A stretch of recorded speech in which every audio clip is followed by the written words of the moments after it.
الحمدللہ رب العالمین والصلاة والسلام علی رسولہ الامین وعلی آلہ واصحابہ اجمعین وبعد۔ پچھلی کلاس میں ہمارے سامنے علم کے حصول کے تعلق سے چند باتیں، چند نکات آئے تھے۔ آج ہم باقاعدہ کلاس باضابطہ کہہ لیجئے شروع کر لیں گے۔ جو کتاب آپ کے سامنے موجود ہے اس سلسلے میں، اس کتاب کے اندر شروع میں کچھ چیزیں بیان کی گئی ہیں، ہم ان چیزوں کو آپ کے سامنے بیان نہیں کریں گے، کیونکہ اس سے کوئی جو اصل سبجیکٹ ہے یعنی قواعد فقہیہ، اس کا کوئی خاص اس کا فائدہ نہیں ہوتا ہے۔ ہم ان قواعد سے اس کا کوئی بہت زیادہ تعلق نہیں ہے۔ جو بہت زیادہ تعلق ہے قواعد سے جن چیزوں کا، وہ چیزیں آپ کے سامنے میں پہلے پیش کر دیتا ہوں۔ سب سے پہلی بات یہ ہے کہ ہم جب یہ لفظ استعمال کرتے ہیں قواعد فقہیہ، یا عربی میں ہم اسے القواعد الفقہیہ،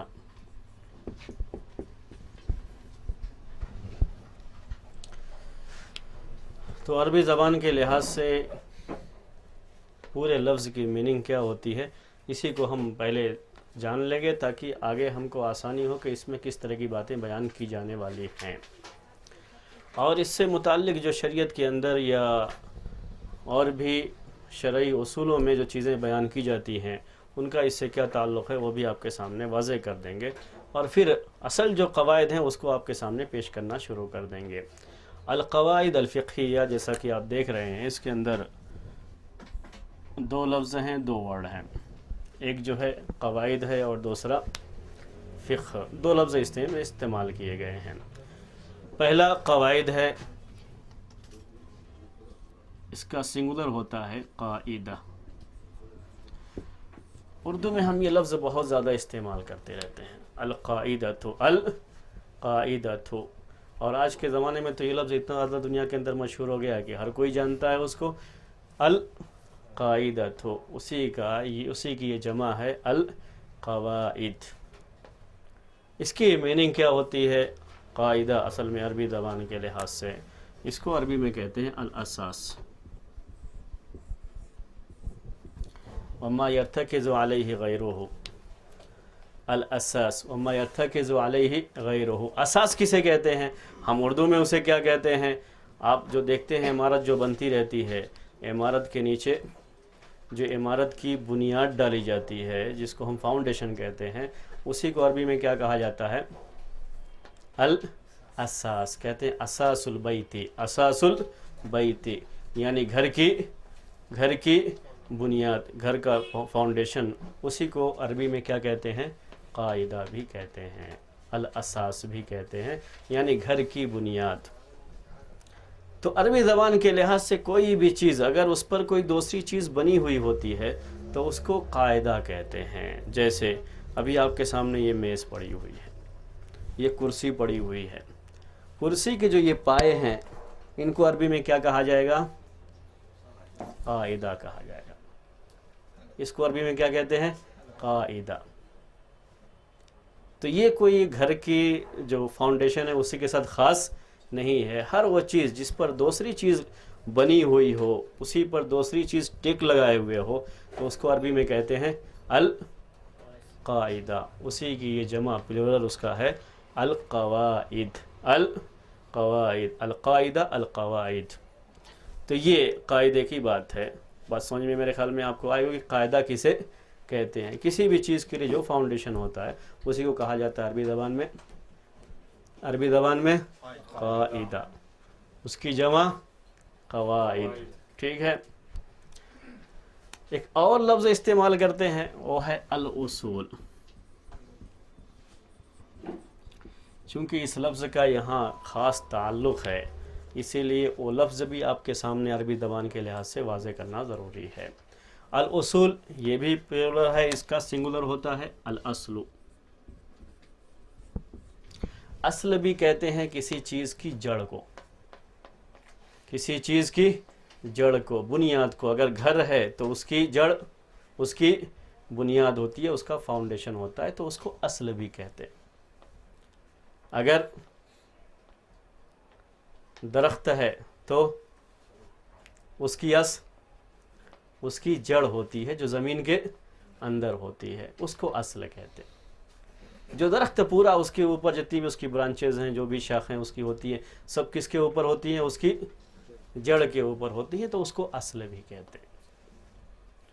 تو ہم اردو میں کبھی کہتے ہیں اصول قواعد، اصول قواعد، تو کبھی ہم انگلش میں استعمال کرتے ہوئے کبھی لفظ گرامر استعمال کرتے ہیں، اور کبھی کیا کہتے ہیں؟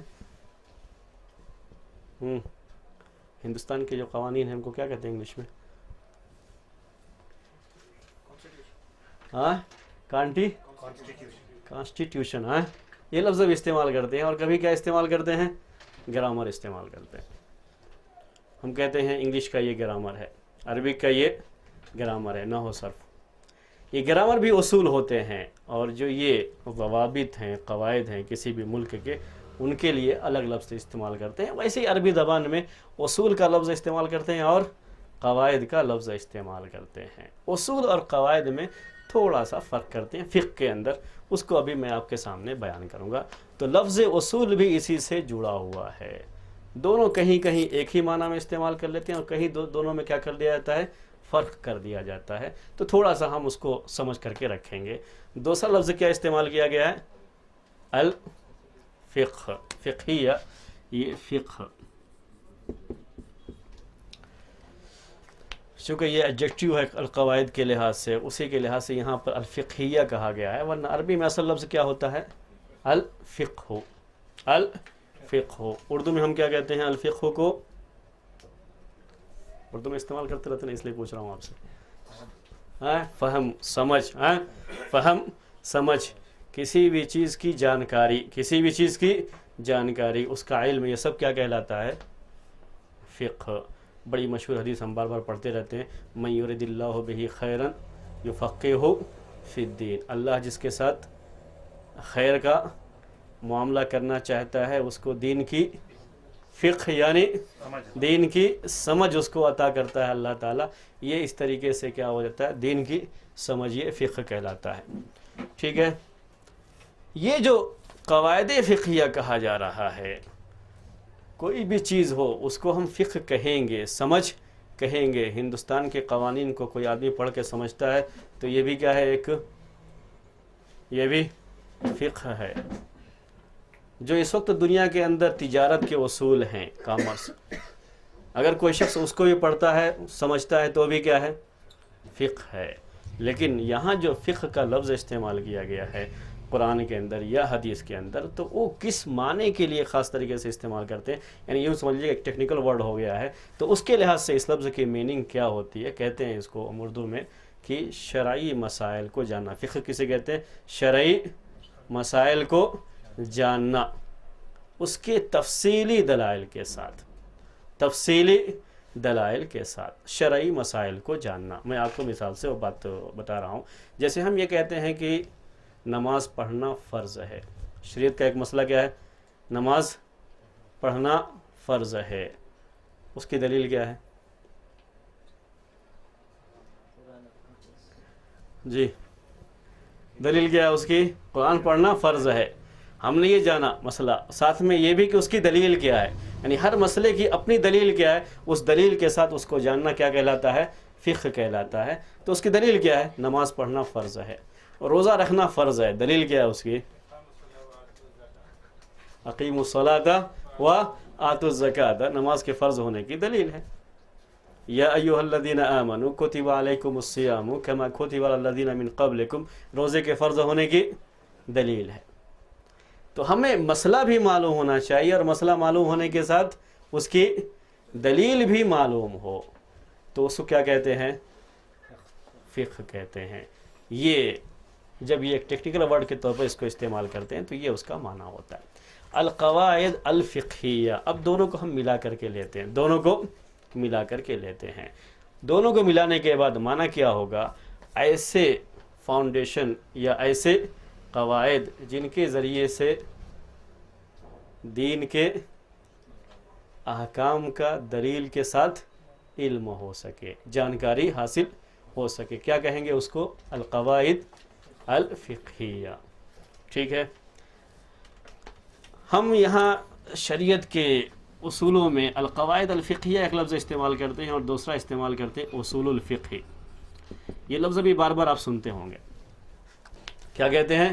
اصول الفقہ، اصول حدیث، اصول فقہ، اصول تفسیر. یہ سارے بھی الفاظ استعمال کرتے رہتے ہیں. وہاں کیا استعمال کرتے ہیں ہم؟ اصول کا لفظ استعمال کرتے ہیں. یہاں کیا استعمال کیا گیا؟ القواعد الفقہیہ. دونوں میں تھوڑا سا فرق ہے. بہت سارے جو ہے فروق بیان کیے جاتے ہیں اور آپ کی یہاں جو کتاب آپ کے پاس ہے اس کے اندر بھی موجود ہیں اس میں سے کچھ چیزیں، لیکن میں آپ کے سامنے صرف ایک فرق بیان کروں گا یہاں پر خاص طریقے سے. دونوں کے اندر صرف ایک فرق ہے اور یہ جان لینا فرق دونوں کے لیے کافی ہے. قواعد فقہیہ کب کہیں گے، اصول الفقہ کب کہیں گے، دونوں میں کیا فرق ہوتا ہے. دونوں کا فرق جو بنیادی فرق ہے، اور یہ ایک فرق جان لینا کافی ہے کسی بھی شخص کے لیے، وہ یہ ہے کہ قواعد فقہیہ خود کسی مسئلے کی دلیل بنتے ہیں. قواعد فقہیہ خود کسی مسئلے کی دلیل بنتے ہیں. کوئی اور دلیل آپ کو پیش کرنے کی ضرورت نہیں ہے. اصول الفقہ کسی مسئلے کی دلیل نہیں بنتے، دلیل آپ کو پیش کرنا پڑے گا اور دلیل سے استدلال کرنے کا طریقہ یہ اصول الفقہ کہلاتا ہے. میں آپ کو یہی مثال سے سمجھا رہا ہوں، قواعد فقہیہ اور اصول الفقہ. پہلے ہم اصول الفقہ لیتے ہیں. ابھی ہم نے کہا نماز پڑھنا اسلام میں فرض ہے، ٹھیک ہے. ہم نے کہا دلیل کیا ہے، آپ نے کہا اقیموا الصلاۃ. قرآن میں کیا آیا ہوا ہے؟ اقیموا الصلاۃ، جس کا معنی ہے نماز قائم کرو، ٹھیک ہے. ابھی اصول الفقہ نہیں آیا. اب یہاں اصول الفقہ آئے گا. کسی بھی مسئلے کی آپ دلیل پیش کریں گے تو کس کی ضرورت پڑتی ہے؟ وہاں پر اصول الفقہ کے جاننے کی ضرورت پڑتی ہے. اب ہم یہ کہیں گے کہ اقیم الصلاۃ میں لفظ استعمال کیا گیا ہے عربی زبان کے لحاظ سے امر کا. کیا کہا گیا ہے؟ اقیمو. اقیمو یہ فعل امر ہے. عربی زبان کے لحاظ سے یہ کیا ہے؟ فعل امر ہے، یعنی امر کا صیغہ جس میں آرڈر ہے. اور عربی اصول فقہ کے لحاظ سے اگر کسی بھی دلیل کے اندر کون سا صیغہ آ جائے؟ امر کا صیغہ آ جائے تو کس پر دلالت کرتا ہے؟ اس چیز کے فرض ہونے پر دلالت کرتا ہے. اس کو کیا کہتے ہیں؟ اس جاننے کو جلدی بولیے. ہاں، اسی کو اصول فقہ کہتے ہیں. اصول فقہ فی نفس ہی کسی مسئلے کی دلیل نہیں ہے. دلیل آپ پیش کریں گے، اس دلیل سے استدلال کرنے کا طریقہ پیش کریں گے. آگے یہ بات سمجھ میں آپ کو اصول فقہ کیا ہوتا ہے؟ اسی لیے کہتے ہیں اصول فقہ جاننے کے لیے، اس کو تفصیل سے پڑھنے کے لیے عربی جاننا ضروری ہوتا ہے. اصول فقہ کے اکثر اصول عربی سے ہیں ریلیٹڈ، یعنی عربی زبان کا یہ اصول ہے. عربی گرامر کے لحاظ سے یہ بات ہے کہ کہیں بھی جب امر آتا ہے جس کو آرڈر کہتے ہیں وہ آتا ہے تو اس کے اندر اصل یہی بات ہے کہ وہ چیز کرنا ضروری ہوتا ہے. اس کے یعنی اس میں اختیار نہیں ہوتا. تو اصول فقہ جاننے کے لیے کیا ضروری ہے؟ عربی جاننا. اب میں دوسری آپ کو بات کہتا ہوں. یا ایھا الذین آمنوا، ہم نے کہا روزہ فرض ہے. روزہ رکھنا کیا ہے؟ فرض ہے. دلیل کیا ہے؟ یا ایھا الذین آمنوا کتب علیکم الصیام. اب یہ دلیل ہے اور یہ مسئلہ ہے. اب تیسری چیز کیا آتی ہے؟ یہ آیت دلیل کیسے بنی؟ اس کو کہتے ہیں عربی میں وجہ استدلال. یعنی اس آیت سے دلیل لینے کی وجہ، سبب کیسے آپ بناتے ہیں اس کو دلیل. تو ہم کہیں گے، اب وہاں اصول فقہ آئے گا. ہم کیا کہیں گے؟ اصول عربی زبان کا ہے کہ اگر کہیں بھی یہ لفظ آ جائے کوتھیبا، لکھا گیا ہے آپ کے لیے لکھا گیا ہے، تو وہ عربی زبان میں فرض ہونے پر دلالت کرتا ہے. اس لیے یہ آیت دلیل ہے کس بات کی؟ روزے کے فرض ہونے کی. اصول فقہ فی نفس ہی دلیل نہیں بنتے، بلکہ دلیل کیا ہوتی ہے؟ قرآن کی آیت یا حدیث، لیکن اس سے استدلال کا طریقہ بتایا جاتا ہے اس کے اندر، اصول الفقہ کے اندر. آگے قواعد فقہیہ کیا ہے؟ اب یہ اصول فقہ میرے خیال میں سمجھ میں آ گیا کہ کسے کب کیا کہتے ہیں اصول فقہ. قواعد فقہیہ کیا ہوتا ہے؟ یہ فی نفس ہی مسئلے کی دلیل بنتے ہیں. جیسے ہم نے یہ کہا کسی بھی شخص کے راستہ چل رہے تھے، کہیں بھی کوئی نجاست پڑی ہوئی تھی، یعنی ایک واضح لفظوں میں کہیں تو پیشاب پڑا ہوا ہے کہہ لیجیے، راستے میں گاڑی سے کوئی جا رہا تھا اور اس کی گاڑی تیز چلانے کی وجہ سے اس کے چھینٹے اڑے، ہم راستے میں کنارے کھڑے ہوئے تھے، وہ چھینٹے اڑے تو لیکن ہمارے کپڑے پر آئے یا نہیں آئے ہمیں معلوم نہیں ہے، ٹھیک ہے، ہمیں معلوم نہیں ہے کہ ہمارے کپڑے پر آئے یا نہیں آئے۔ یہاں دو چیزیں ہیں، ہو سکتا ہے کہ آئے ہوں اور ہو سکتا ہے کہ نہ آئے ہوں، ہیں دونوں چیزیں یا نہیں بولیے؟ یعنی ایک شکل یہ ہے کہ باقاعدہ آئے اور ہم کو نظر آ رہا ہے کہ ہاں یہاں پہ چھینٹا پڑا ہوا ہے، اور ایک ہم کو کہیں نظر نہیں آ رہا لیکن چھینٹے اڑے تھے، اور یہ بھی امکان ہے کہ ہمارے کپڑے پر بھی آئے ہوں۔ اب نجاست کپڑے پہ لگے ہوئے تو یہ تو شریعت کا مسئلہ ہے کہ آپ کو کیا کرنا ہے، اسے دھونا ہے۔ اب قواعد فقہیہ سے کیا ہوتا ہے اس کا، ہم کو پہلے سے جب گھر سے نکلے تھے تو یقین تھا کہ ہمارا کپڑا کیا ہے، پاک ہے۔ اب شک کیا آ گیا کہ کہیں وہ چھینٹا نجاست کا کپڑے پر لگ نہ گیا ہو، تو اب ایک مفتی فتویٰ کیا دیتا ہے یہاں پہ کہ آپ کا کپڑا پاک ہے، ناپاک نہیں ہے۔ پوچھتے ہیں دلیل کیا ہے؟ قرآن کی آیت نہیں پیش کرتا ہے، حدیث نہیں پیش کرتا، کیا کہتا ہے؟ اس لیے کہ ایک فقہی قاعدہ ہے شریعت کا، الیقین لا یزول بالشک، الیقین لا یزول بالشک۔ اس مسئلے کی دلیل کیا ہے کہ میرا کپڑا پاک ہے ناپاک نہیں ہوا ہے؟ دلیل کیا ہے؟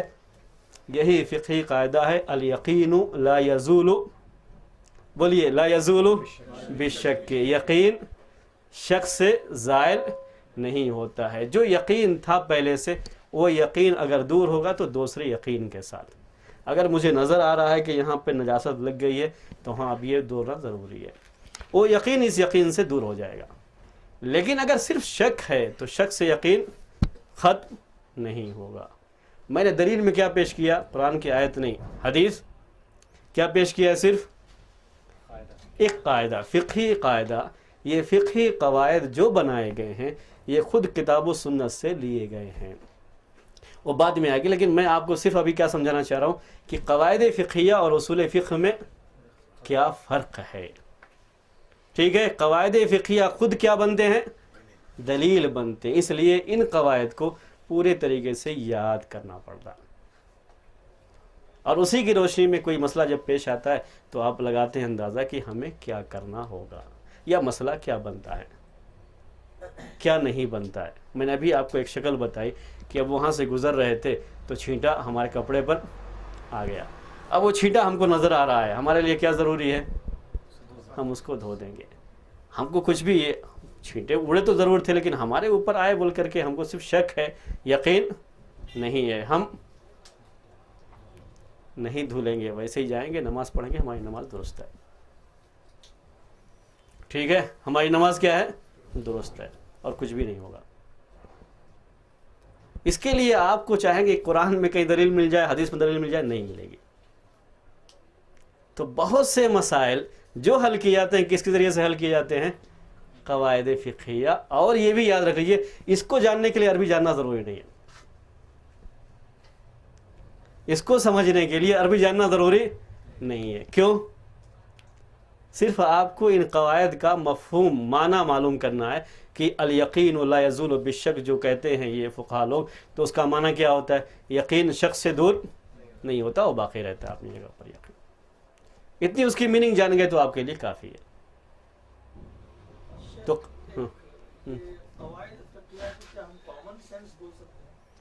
نہیں، کامن سینس ایک الگ چیز ہے اور قواعد فقہیہ الگ چیز ہے۔ میں آگے جب اس کی تفصیلات آئیں گی تو جو اتنے بھی قواعد فقہیہ ہیں ہر ایک کی قرآن اور حدیث سے دلیل موجود ہے، اور اسی سے لیے گئے، یعنی شریعت کا جو ایک عام مزاج ہے، ایک عام مزاج ہے، اسی سے یہ قواعد بنائے گئے ہیں اور اسی کی روشنی میں یہ فیصلہ کیا جاتا ہے۔ ہاں، لا یزول بالشک، ہاں جی، کامن سینس کی بات بھی یہی ہے، اور شریعت کے مسائل بھی کیا ہیں؟ سب کامن سینس سے ہی ثابت ہوتے ہیں، یعنی اس میں کبھی بھی ایسا نہیں ہوتا کہ وہ عقل سے خلاف ہو جائے، یعنی وہ عقل میں آنے والی بات ہے۔ شریعت کے جو بھی مسائل ہیں وہ عقل میں آنے والی بات ہے، اس کو مکمل طریقے سے اس کا خیال موجود ہے۔ اس لیے یہ شرعی دلائل کی روشنی میں یہ قواعد بنائے گئے ہیں، لیکن پھر بھی وہ عقل کے کیا ہیں؟ بالکل موافق ہیں۔ آپ کو یہ بھی، جیسا کہ ابھی ہمارے شکیل بھائی نے کہا، یہ بھی ذہن میں رکھیے، قواعد فقہیہ خاص طریقے سے یہ ایسے ہیں کہ یہ کتاب و سنت کے نصوص کو سامنے رکھ کر کے وہ بالکل انسان کے سمجھ میں آنے والی جو بات ہے اسی کی روشنی میں یہ بنائے بھی گئے ہیں۔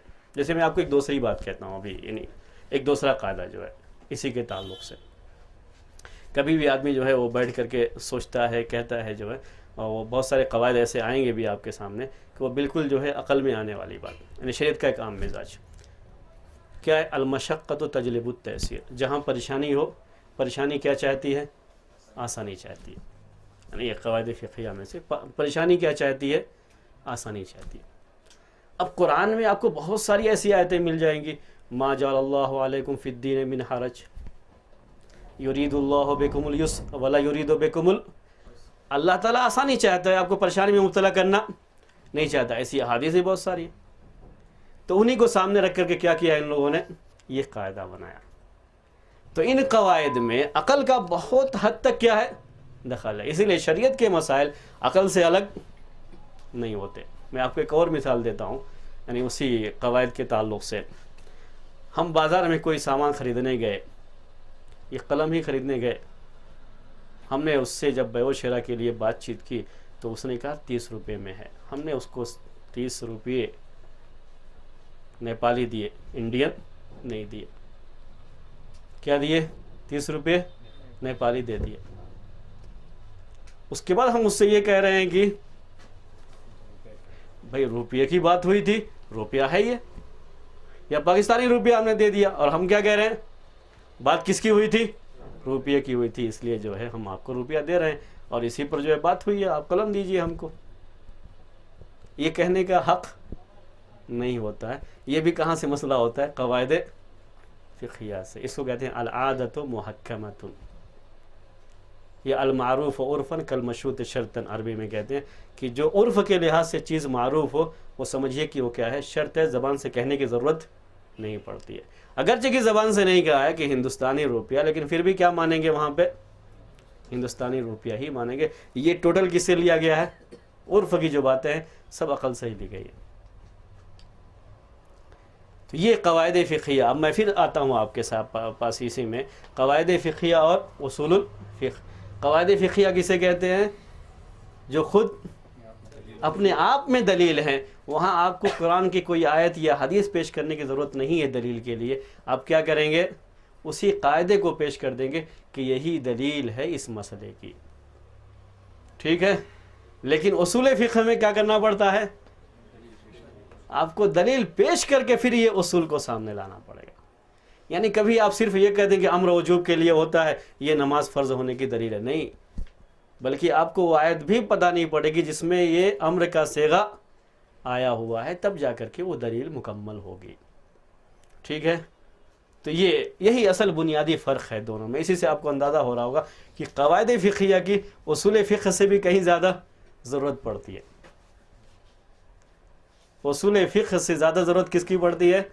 قواعد فقہیہ جاننے کی۔ کبھی بھی کسی مسئلے میں جب تک ہم کو قواعد فقہیہ نہ معلوم ہو، ہم مسئلے کو صحیح سے سمجھ نہیں سکتے، اور اس کے لیے عربی جاننا بھی ضروری نہیں ہے۔ یعنی بغیر عربی جانے ہوئے بھی آپ یہ قواعد فقہیہ اچھی طرح جان سکتے ہیں، سمجھ سکتے ہیں، ٹھیک ہے؟ ہاں، آگے نہیں سمجھ میں؟ دونوں میں کیا فرق ہے؟ آگے بڑھوں؟ آپ کہیں گے تبھی میں آگے بڑھوں گا، ورنہ آگے نہیں بڑھوں گا۔ قواعد فقہیہ اور اصول فقہ، ٹھیک ہے؟ ایک بات اور، کوئی بھی چیز پڑھنے سے پہلے آدمی کیا سوچتا ہے؟ بھئی پڑھنے کا فائدہ کیا ہے، مقصد کیا ہے اور فائدہ کیا ہے نہیں؟ مقصد کیا ہے اور فائدہ کیا ہے؟ ہو سکتا ہے کتاب جو آپ کے سامنے ہے اس میں بھی کچھ چیزیں لکھی ہوئی ہوں، لیکن میں چاہتا ہوں صرف ایک مقصد بتائیے اور ایک فائدہ بتائیے مجھے۔ آپ لوگ پہلے خود سے بتائیے، پھر میں جو ہے صرف ایک مقصد اور ایک فائدہ۔ جی، قواعد فقہیہ پڑھنے کا بھی فی الحال ہمارا مقصد کیا ہے اور فائدہ کیا ہے؟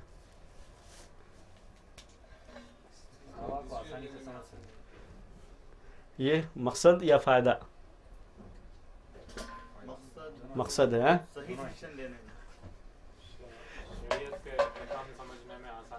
جی مقصد ہے یا فائدہ ہے؟ بتائیے. مقصد ہے جی، اور یہی فائدہ بھی بن جائے گا، یہی فائدہ بھی بن جائے گا. اصل کیا ہے آپ کا مقصد یہ ہے کہ آپ قواعد فقہیہ اس لیے پڑھنا چاہتے ہیں کہ آپ آسانی سے شرعی مسائل کو سمجھ سکیں. آپ کے سامنے کوئی فتویٰ آئے تو آپ اس کو آسانی سے سمجھ سکتے ہیں کہ یہ فتویٰ کس بنیاد پر دیا گیا ہے، کس بنیاد پہ دیا گیا ہے، اس کے لیے فاؤنڈیشن کیا ہے، فتوے کے لیے فاؤنڈیشن کیا ہے، اس کو سمجھنے میں آسانی ہو. یہ مقصد ہے اور یہ فائدہ بھی ہے. یہ فائدہ ہمیں قواعد فقہیہ پڑھنے کا کیا فائدہ حاصل ہوگا کہ ہم آسانی سے مختلف فتاوے جو خاص طریقے سے قواعد فقہیہ سے تعلق رکھتے ہیں اس کو سمجھنے میں ہمیں کیا ہوگی، آسانی ہو جائے گی. فائدہ بھی ہے اور مقصد بھی ہے. دیکھیے مقصد کیا یہ نہیں ہو سکتا کہ ہم شریعت کے احکام پر صحیح عمل کریں؟ جی میں نے کہا کہ بہت سارے مقاصد ہیں، بہت سارے مقاصد ہیں، اور اس میں سے ایک مقصد یہ بھی ہے تاکہ ہم جب شریعت یعنی قواعد فقہیہ پڑھنے کا ایک مقصد کیا ہے کہ ہم مسائل کو اچھی طرح سمجھ سکیں. ایک دوسرا مقصد یہ بھی ہے اور ساتھ میں فائدہ بھی ہے کہ ہم شریعت کے کسی بھی مسئلے پر عمل کرتے ہوئے دل میں اطمینان محسوس کر سکیں. دل میں اطمینان محسوس، علم آئے گا تب بھی دل میں اطمینان ہوگا، عمل کریں گے تو پورے اطمینان کے ساتھ. ورنہ وہ خامخواہ میں جب جا رہے تھے ہم اور وہ چھینٹے کے بعد تھوڑا سا شبہ ہوا تو خامخواہ دل میں ارے پتہ نہیں نماز ہوئی کہ نہیں ہوئی. یہ جو دل کے اندر خلجان ہوگا اس سے ہم کیا ہو جائیں گے، بچ جائیں گے. جب ہم کو یقین ہے کہ یقین جو ہوتا ہے وہ شبہ سے شک سے زائل نہیں ہوتا ہے. یہ بھی دل کا سکون، دل کا اطمینان کسی بھی مسئلے پر عمل کرتے ہوئے یہ بھی بہت بڑا فائدہ ہے. جب ہم یہ بھی دیکھتے ہیں کبھی کبھی فتوے لوگوں کے الگ الگ ہو جاتے ہیں، فتوے الگ الگ ہو جاتے ہیں نہیں، فتوے الگ الگ ہو گئے، کسی نے کچھ کہا کسی نے کچھ کہا. اب ہم نے ان سے پوچھا بھئی آپ نے یہ جو فتویٰ دیا ہے کس بنیاد پہ دیا ہے، آپ کے لیے کیا قاعدہ ہے اس سلسلے میں، کیا فاؤنڈیشن ہے، کس طریقے سے آپ نے استدلال کیا. سامنے والے سے بھی پوچھا. ہم کو دونوں کو سمجھنے میں کیا ہو جائے گی، آسانی ہو جائے گی، اور کسی ایک پر عمل کرتے ہوئے دل کو کیا ہوگا، اطمینان حاصل ہوگا. اس کے فوائد میں سے یہ بھی ہے. اور ان سارے فوائد میں سے سب سے بڑا فائدہ کیا ہے کہ ہم دین کے تعلق سے ایک چیز سیکھ رہے ہیں جس کا ہمیں اللہ تعالیٰ کے یہاں کیا ملے گا، اجر ملے گا. سب سے پہلے تو یہی ہوتا ہے، ایک مسلمان کوئی بھی کام کرتا ہے تو سب سے پہلے کہاں کے بارے میں سوچتا ہے، آخرت کے بارے میں سوچتا ہے. سب سے بڑا فائدہ جو اس کا ہے وہ یہی ہے کہ ہم کو آخرت میں اس کی وجہ سے کیا ملنے والا ہے، اجر ملنے والا ہے. دنیا میں بھی ہمیں اس کو احکام پر عمل کرنے کے لیے آسانی ہوگی اور آخرت میں بھی. فوائد میں سے اس کے یہ بھی ہے کہ ہم کو اسلام کے تعلق سے بھی دل میں اطمینان حاصل ہوتا ہے کہ ہم جس مذہب کے ماننے والے ہیں یہ مذہب کوئی ہوائی مذہب نہیں ہے بلکہ مکمل طریقے سے انسان کی عقل اور اس کی فطرت سے جڑا ہوا مذہب ہے، جو حالات کے لحاظ سے کسی بھی مسئلے کا حکم اپنے اندر، کسی بھی مسئلے کا حل اپنے اندر رکھتا ہے. یہ بات ہمیشہ یاد ہے. جب تک یہ قواعد فقہی آپ سامنے نہیں رکھیں گے بہت سے جو نئے مسائل آتے ہیں ان پر آپ کوئی فیصلہ نہیں کر پائیں گے. شریعت کے اندر جو قاعدہ قیامت تک آنے والے مسائل کتاب و سنت کے اندر سمیٹ دیے گئے ہیں، تو یہ ایسا نہیں ہے کہ ہر مسئلے کا حکم اسی لفظ میں قرآن میں یا حدیث میں بیان کر دیا گیا. ایسا تو نہیں ہے. کیسے ہے وہ کہ شریعت کے اندر کچھ قواعد بیان کر دیے گئے ہیں، فاؤنڈیشنز ہیں، اور اس کو آدمی سمجھ کر کے نئے مسائل کا کیا نکال لیتا ہے، حل نکال لیتا ہے. تو یہ ساری چیزیں کس سے سمجھ میں آتی ہیں ہم کو، قواعد فقہیہ سے سمجھ میں آتی ہیں. میرے خیال میں اتنا کافی ہے. نہیں اتنا کیا ہے، کافی ہے. قواعد فقہیہ پڑھنے کا فائدہ اور مقصد کیا ہونا چاہیے یہ اتنا ذہن میں رکھیں تو میرے خیال میں کافی ہے.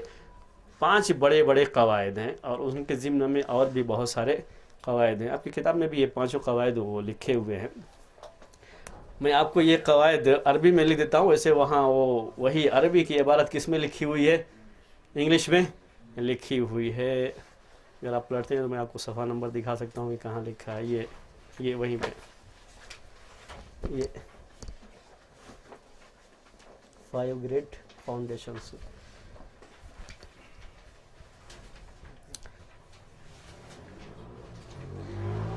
یہ جو اس میں بنا کر کے لکھا ہوا ہے وہیں پہ 5 جو ہے یہ بڑے بڑے جو فاؤنڈیشنز ہیں وہ وہاں پہ بیان کیے گئے ہیں آپ کے سامنے. ان کو آپ سامنے رکھیے. میں اسی کو عربی میں لکھتا ہوں یہاں پر، لیکن وہی وہ انگلش میں سب لکھے ہوئے ہیں وہ.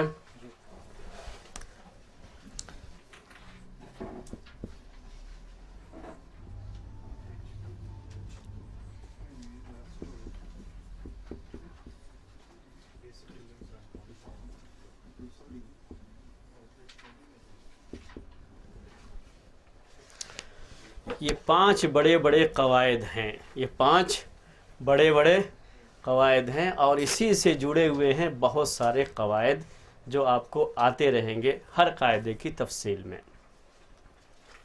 ٹھیک ہے، پہلے ہمیں کیا کرنا ہے، ان 5 بڑے بڑے جو قاعدے ہیں ان کو یاد کرنا ہے.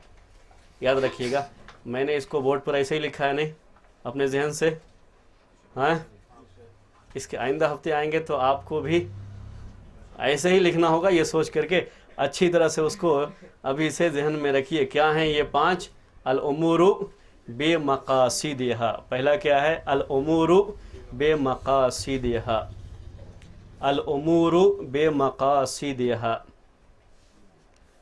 الامور بمقاصدها یاد کر لینا ہے. میں کوشش کروں گا کہ آپ کو اسی میں یاد ہو جائے گھر جانے سے پہلے، یعنی گھر جا کر کے یہ ٹینشن نہ رہے کہ یاد کرنا ہے. ٹھیک ہے، الامور بمقاصدها. الیقین لا یزول بالشک. الیقین لا یزول بالشک. المشقۃ تجلب التیسیر. المشقۃ تجلب التیسیر. المشقۃ تجلب التیسیر. الضرر یزال. الضرر یزال. الضرر یزال. پانچواں ہے العادۃ محکمۃ. العادۃ محکمۃ. التیسیر. المشقۃ تجلب التیسیر. المشقۃ تجلب التیسیر. العادۃ محکمۃ. الضرر یزال.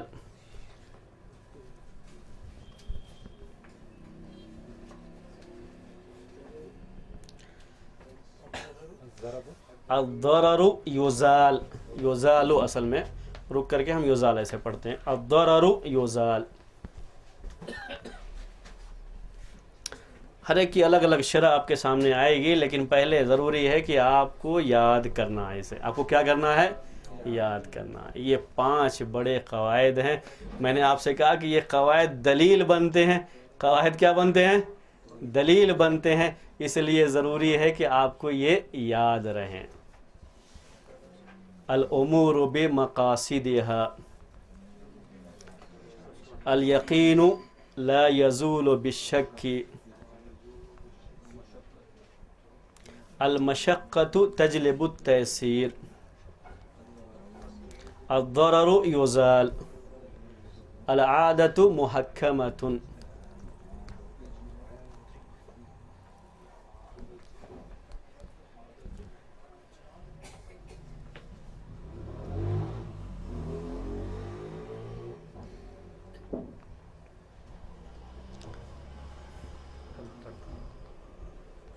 العادۃ محکمۃ.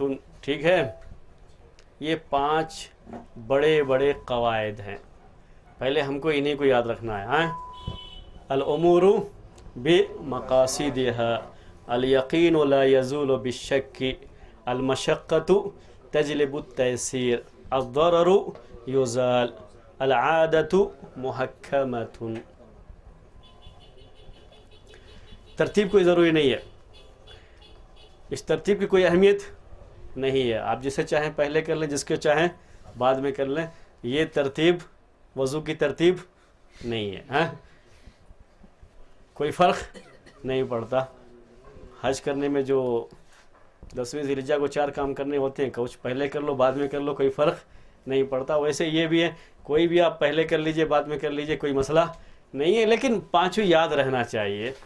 ہر قاعدہ اپنی جگہ پر ہے، دوسرے سے اس کا کوئی تعلق نہیں ہے، اس لیے کوئی ترتیب نہیں ہے اس کی. الامور بمقاصدها الیقین لا یزول بالشک المشقۃ تجلب التیسیر.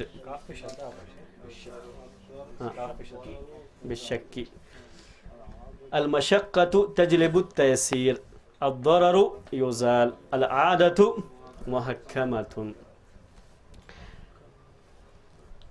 کہا جاتا ہے اس سلسلے میں قواعد فقہیہ کے تعلق سے کہ علماء نے اس سلسلے میں ان کو بنانے کے لیے بڑی محنت کیا ہے. بڑی صرف اسی لحاظ سے نہیں کہ وہ قرآن اور حدیث کی کون کون سے نصوص ہیں جن کو سامنے رکھ کر کے یہ قواعد بنائے گئے ہیں، بلکہ اس لحاظ سے کوشش یہ کی ہے کہ الفاظ ایسے استعمال کیے جائیں جو آسانی سے لوگوں کو یاد ہو جائیں،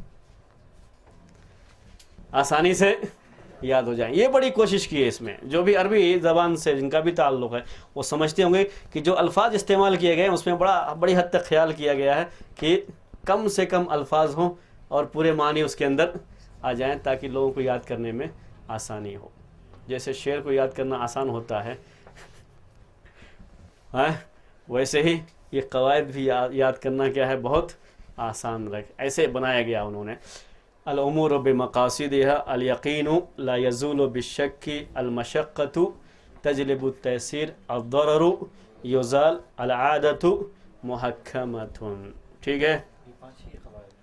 نہیں، قواعد بہت ہیں. جیسے اب ایک الامور بمقاصدها مثلا اس کے تحت 20 قاعدے آئیں گے یا اس کے تحت 10 قاعدے آئیں گے، ایسے پھر ایک قاعدے کے تحت بہت سے قواعد آئیں گے. یہ مین جو ہے 5 ہیں اس کے. اسی کے تحت اور بہت سے دوسرے قواعد آتے ہیں. جیسے اب یہی ہے، ابھی میں جو بتا رہا تھا آپ کو کہ یقین شک کے ذریعے سے زائل نہیں ہوتا.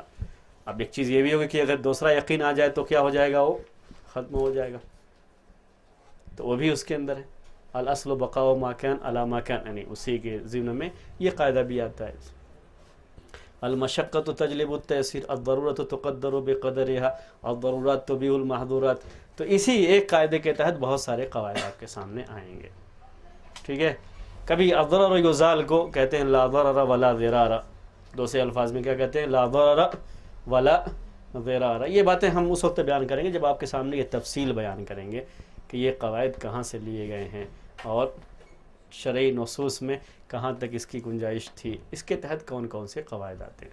لیکن اس سے پہلے میں چاہتا ہوں کہ آپ کیا کریں، یاد کریں، اور جب یہاں سے جائیں تو آپ کو یہ قواعد یاد ہوں. الامور بمقاصدها الیقین لا یزول بالشک المشقۃ تجلب التیسیر الضرر یزال العادۃ محکمۃ. ٹھیک ہے نا؟ یاد ہو گیا کہ نہیں ابھی؟ یا اور رکوں؟ ابھی یاد ہو گیا ہو تو آگے بڑھ جاتا ہوں. ہاں یاد ہو گیا؟ الامور بمقاصدها. چلیے ہم پہلا جو قاعدہ ہے، ہر ایک قاعدے کو تھوڑا تھوڑا آپ کے سامنے ابھی بیان کرتے ہیں، بقیہ تفصیل جو ہے ہر قاعدے کی پھر آپ کو مستقل طور پر آئے گی. ابھی بنگلور میں اس طرح کے فتوے بہت آتے رہتے ہیں کہ لوگ لیز پر گھر لینا کیسا ہے، تو کیا کہتے ہیں، لیز پر گھر لینے کے بعد 100 روپے ایسے ہی جو ہے کرائے کے طور پر متعین کر لیتے ہیں. اصل تو لیز ہی ہے، لیکن کیا کرتے ہیں، اس سے بچنے کے لیے 100 روپے کرائے پہ رکھ لیتے ہیں. اب ہم کیا کہتے ہیں، یہ جائز نہیں ہے. دلیل کیا ہے؟ تو کہتے ہیں الامور بمقاصدها. الامور بمقاصدها. ٹھیک ہے؟ ہم دلیل کیا کہتے ہیں؟ الامور بمقاصدها. کیوں وہ جائز نہیں ہے؟ الامور بمقاصدها. ہندوستان میں یہ بہت مشہور بات ہے حلالہ کی. کیا کہتے ہیں اس کو؟ حلالہ کہتے ہیں، ہے نہیں؟ کسی ایک شخص نے کسی سے نکاح کیا، مقصد کیا ہے اس کا کہ یہ عورت جو اپنے سابق شوہر جو اس نے اس کو طلاق بتہ دے دیا تھا اس کے لیے اب جائز نہیں ہے، تو کیا کر دیں، اس کو اس کے لیے جائز کر دیں. تو وہ کیا کر لیتا ہے، اس سے نکاح کر لیتا ہے اور پھر اس کو طلاق دیتا ہے. بہرحال تو یہ کیا ہے، ہم کہیں گے کہ یہ جائز نہیں ہے. کیوں؟ الامور بمقاصدها. ہاں وہ سب جو ہے دلائل جو ہے وہ سب اس قاعدے کے لیے وہ بنیاد ہے. میں ابھی اس کی وہ بیان نہیں کر رہا ہوں. اس قاعدے کے لیے وہ کیا ہے؟ بنیاد ہے. لیکن میں آپ کو چند مثالیں دے رہا ہوں، جو ہمارے اندر موجود ہوتی ہیں، اور ہم وہاں فیصلہ کر لیتے ہیں بڑی آسانی سے کہ یہ چیز جائز نہیں ہے. کیوں جائز نہیں ہے؟ اس لیے کہ شریعت کا ایک بڑا بنیادی اصول، بڑا بنیادی قاعدہ ہے الامور بمقاصدہا. اس کے اب ہم آپ کو تفصیل اس میں آتے ہیں. ہم اس کی وضاحت کرنا چاہیں گے کہ الامور بمقاصدہا کا معنی کیا ہے. ابھی تم نے صرف آپ کو مثال دے دیا اور ساتھ میں کیا کہہ دیا، اس کی دلیل کیا ہے؟ یہی قاعدہ ہے. اب ہاں ایک بات یہ بھی ذہن میں رکھ لیجئے، اور اچھا کیا ہمارے بھائی نے جو یاد دلا دیا، یہ جو 5 قواعد ہیں، یہ سارے جو فقہی مذاہب ہیں سب کے یہاں مسلم ہیں. یہ 5 قواعد، اس میں کسی کا اختلاف نہیں ہے. ان قواعد کے تحت بعض قواعد ہیں جس میں اختلاف ہے، لیکن ان 5 میں کسی کا اختلاف نہیں ہے. یہ ذہن میں رکھ لیجئے گا، ان 5 میں کسی کا بھی اختلاف نہیں ہے. ہاں جیسے یہ ایک ہے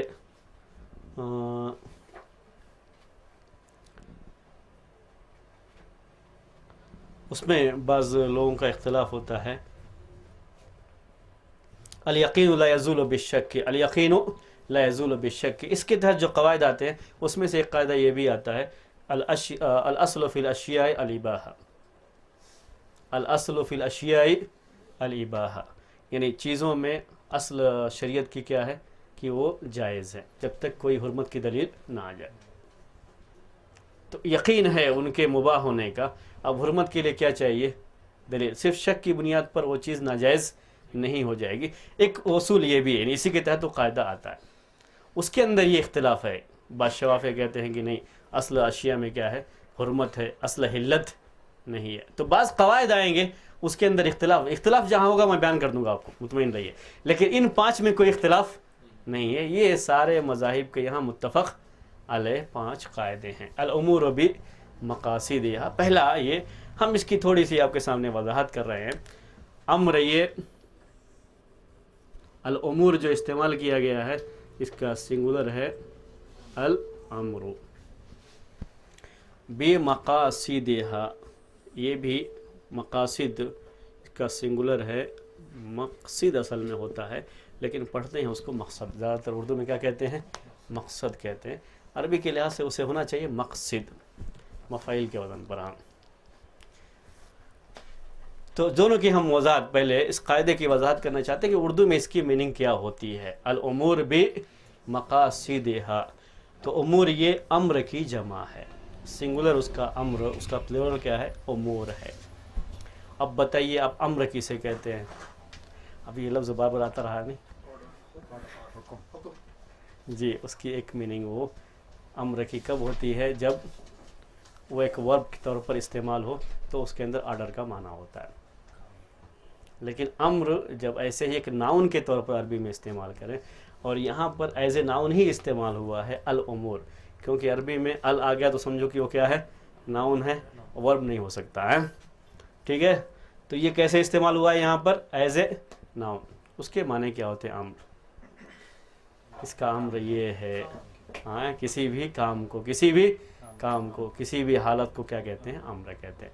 قرآن میں اللہ تعالیٰ نے کہا لیس لک من الامر شیء، لیس لک من الامر شیء. کب کہا تھا اللہ تعالیٰ نے؟ جب ابو طالب کی وفات کے بعد اللہ کے رسول صلی اللہ علیہ وسلم ان کو استغفار کر رہے تھے، ان کے لیے مغفرت کی دعائیں کر رہے تھے، تو یہ آیت نازل ہوئی لیس لک من الامر شیء. تو امر کہتے ہیں عربی زبان کے لحاظ سے اس کے معنی ہوتے ہیں حالت، شان، کوئی بھی کام، کوئی بھی معاملہ، کوئی بھی ڈیلنگ، کسی بھی طرح کی کوئی چیز ہو اس کو کیا کہیں گے؟ امر کہیں گے. اسی کی جمع کیا ہے؟ امور ہے. حالات، کام، کوئی بھی ڈیلنگ، کوئی بھی معاملہ، یہ سارے کی سارے کس میں شامل ہوں گے؟ امور کے اس لفظ میں شامل ہوں گے. کبھی ہوتا ہے ہم نے کسی کے ساتھ یہ معاملہ کر لیا کہ ہم یہ کرائے پر لے رہے ہیں. کس پر لے رہے ہیں؟ کرائے پر. یہ صرف ڈیلنگ ہے، یہ بھی کس میں شامل ہے؟ امور میں. ہم نے کوئی کام کیا اپنے ہاتھ سے، اپنی زبان سے کوئی بات کہی جس کو قول کہتے ہیں عربی میں، یہ بھی کس میں شامل ہے؟ امور میں شامل ہے. ٹھیک ہے. تو جو بھی انسان کے ذریعے سے عمل ہوتا ہے وہ سب کی سب کس میں شامل ہیں؟ امور میں شامل ہیں. چاہے وہ کام زبان سے ہو رہا ہو یا ہاتھ یا پیر سے ہو رہا ہو، لوگوں کے ساتھ تعلقات کی شکل میں آ گیا ہو، کسی بھی شکل میں جو بھی کام انسان کے ذریعے سے ہوتا ہے سب کس میں شامل ہے؟ امور میں شامل ہے. بے مقاصدہا، مقصد کسے کہتے ہیں؟ مقصد سے پہلے کیا ہوگا؟ قصد ہے. قصد قصد ارادہ کرنا. کوئی بھی ارادہ ہو وہ قصد کہلاتا ہے. قصد میں اور ارادے میں تھوڑا سا فرق ہے. جیسے کوئی کسی چیز کا ہم عربی میں کہتے ہیں ہم، یعنی بات دل میں آتی ہے اور گزر گئی، اس کو کیا کہتے ہیں عربی میں؟ ہم کہتے ہیں. ایک ارادہ ہوتا ہے، پھر ایک قصد ہوتا ہے. ارادہ، ہم اور قصد کے اندر تینوں میں جو تھوڑی سی ترتیب ہے وہ یہ ہے کہ پہلے ہم ہوتا ہے. دل کے اندر کوئی ایک بات آئی اور چلی گئی، وہ ہم رہتا ہے صرف. ہم اردو میں کہتے ہیں سب کو ارادہ کہہ لیتے ہیں، لیکن عربی کے لحاظ سے تھوڑے سی جو ہے تھوڑا فرق ہوتا ہے. اس کے بعد ارادہ ہوتا ہے. ارادہ ہم کے مقابلے میں ذرا مضبوط ہوتا ہے، یعنی دل کے اندر وہ چیز ذرا بیٹھی ہوئی رہتی ہے. اور قصد یہ ارادہ سے بھی ذرا مضبوط قسم کا ہوتا ہے. ہم کبھی کبھی اس کو عزم بھی کہتے ہیں، کبھی کبھی کیا کہہ لیتے ہیں؟ عزم بھی کہہ لیتے ہیں. تو ذرا مضبوط قسم کا جو ارادہ ہوتا ہے اسی کو کیا کہتے ہیں؟ قصد کہتے ہیں. الامور بمقاصدہا. یہاں جو پروناؤن ہے یہ لوٹ رہا ہے اسی امور کی طرف. تو پورے لفظ کا یعنی پورے جملہ کہہ لیجیے سینٹنس، اس کی میننگ کیا ہوئی کہ انسان سے صادر ہونے والے کوئی بھی ان سے ہونے والے سارے کام مقصد کے مطابق اس کا فیصلہ کیا جائے گا. اس کام کے مقصد کے لحاظ سے اس پر حکم لگایا جائے گا. انسان کا کوئی بھی عمل ہو اس عمل پر کس کے لحاظ سے حکم لگایا جائے گا؟ اس کام کے مقصد کے لحاظ سے حکم لگایا جائے گا. ٹھیک ہے. الامور بمقاصدہا. ٹھیک ہے. یہاں یہ بات ذہن میں رکھ لیجئے گا. 7:45 تو نہیں ہو گیا؟ 7:45 یہ 7:45 پہ اذان ہوتی ہے. چلیے اب وہ شاید اذان کا مطلب یہ ہے کہ ہم کو ختم کرنا چاہیے. نہیں، الامور بمقاصدہا. ٹھیک ہے. تو انسان کے ذریعے سے جو بھی کام ہوتے، جو بھی اس کی ایکٹیویٹیز ہیں، جو بھی سرگرمیاں ہیں، جو بھی اس کے کام ہیں، جو بھی اس کی ڈیلنگ ہے، سب کس پر اس کا فیصلہ کس پر کریں گے؟ اس کے مقصد کے لحاظ سے کریں گے کہ اس کے کام کا مقصد کیا ہے. یہاں یہ بات آپ کے ذہن میں نہیں آنی چاہیے کہ اس کے دل میں اخلاص ہے یا نہیں ہے، اس کے لحاظ سے فیصلہ کریں گے.